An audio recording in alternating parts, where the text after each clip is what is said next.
वंदनीय गुरुजन वर्ग व उपस्थित शिवभक्तो, सर्वांना माझा नमस्कार. मी श्री एस. अरविंद डोके, लिटिल एंजल स्कूल पुणतांबा इयत्ता 4थी मध्ये शिकतो.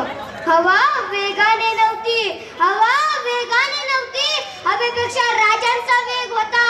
अन्याय विरुद्ध लढण्याचा इरादा नेक होता. असा जिजाऊंचा शुभ लाखात नाही तर जगात एक होता. असा जिजाऊंचा शुभ लाखात नाही तर जगात होता. सर्वप्रथम रयतेचा राजा, आदर्श राजा, राजा शिवछत्रपती यांना माझा मानाचा मुजरा. 19 फेब्रुवारी 1630 हा सोनाचा दिवस. अशा या मंगल क्षणी महाराष्ट्रातील पुणे जिल्ह्यातील शिवनेरी किल्ल्यावर एका सिंहाचा जन्म झाला. तो सिंह म्हणजे शिवाजीराजे भोसले. होय, ते शहाजीराजे भोसले व जिजाऊंचे पुत्र होते. अरे अंधार पडायला लागला तर दिवा पाहिजे. अरे अंधार पडायला लागला तर दिवा पाहिजे. माझ्या देशात शिवबासारखा युवा पाहिजे. माझ्या देशात शिवबासारखा युवा पाहिजे.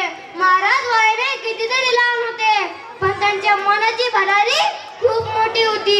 शत्रू बलाढ्य होते, पण शिवरायांनी काळ कठीण होता, पण शिवरायांनी स्वाभिमान सोडला नाही. बादशहाच्या बाजूने लाखो लोक होते, पण शिवरायांनी न्यायाची बाजू सोडली नाही. काय बोलावे महाराजांच्या आदर्शाबद्दल. तर एकदा कल्याणच्या सुभेदाराची सून सैनिकांनी नजराणा म्हणून महाराजांसमोर उभी केली. तिला पाहून छत्रपती उद्गारले, अशीच आमची आई असती सुंदर रूपवती, अशीच आमची आई असती सुंदर रूपवती.